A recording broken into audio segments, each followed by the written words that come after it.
This is a special report on the diplomatic standoff in Pakistan and its implications for global stability. From Neural Newscast, I'm Daniel Brooks. And I'm Elise Moreau. The diplomatic path to ending the 57-day conflict with Iran has hit a significant roadblock. President Trump has canceled a scheduled trip to Pakistan by United States envoys Jared Kushner and Steve Witkoff. This decision follows the departure of an Iranian delegation from Islamabad, led by Foreign Minister Abbas Araghchi. According to Pakistani government sources, the Iranian side delivered a series of demands and reservations about the American position just before their departure. The timing of this withdrawal is critical, Daniel. The United States delegation was expected to engage in a mediated breakthrough. Instead, Araghchi has clarified that Tehran has no current plans for direct talks with Washington. While Pakistani mediators remain cautiously optimistic, the Iranian team's departure suggests a persistent divide. These negotiations are increasingly reliant on third-party intermediaries rather than direct engagement. While diplomacy stalls, the situation in Lebanon is becoming more volatile. The Israeli Defense Forces report a blatant violation of the ceasefire that began on April 8th.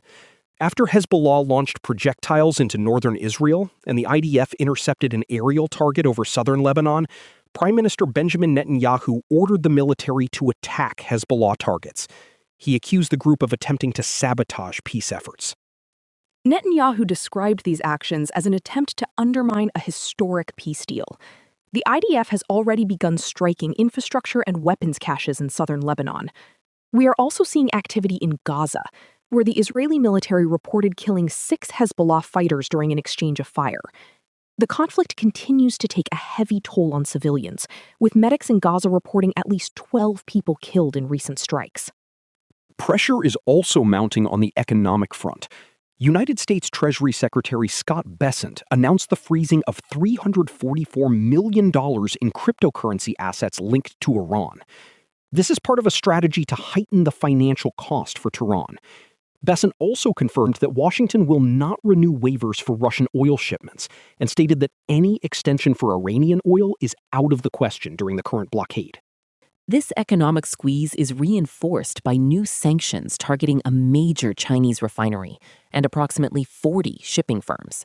These entities are accused of being part of a network that transports Iranian oil. The United States is attempting to dismantle the infrastructure of Iran's energy exports at a time when the International Energy Agency warns that liquefied natural gas markets will remain tight through 2027. Maritime security remains a primary concern. European Council President Antonio Costa is calling for the immediate and unconditional reopening of the Strait of Hormuz. Following discussions with leaders in Lebanon and Syria, Costa stated the waterway must operate without restrictions or tolling.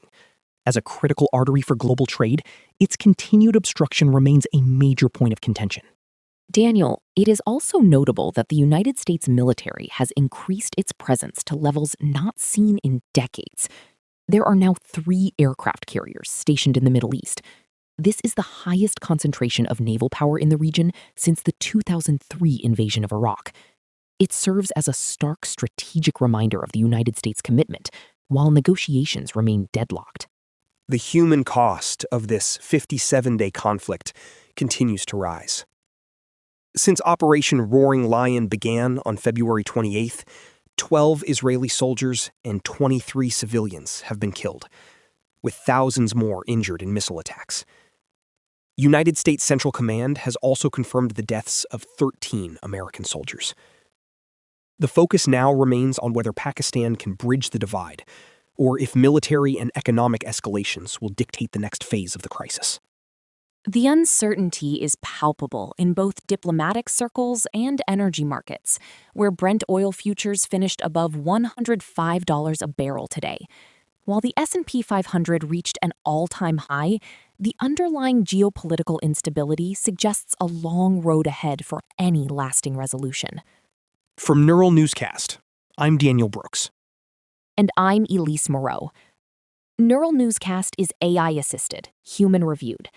View our AI transparency policy at neuralnewscast.com.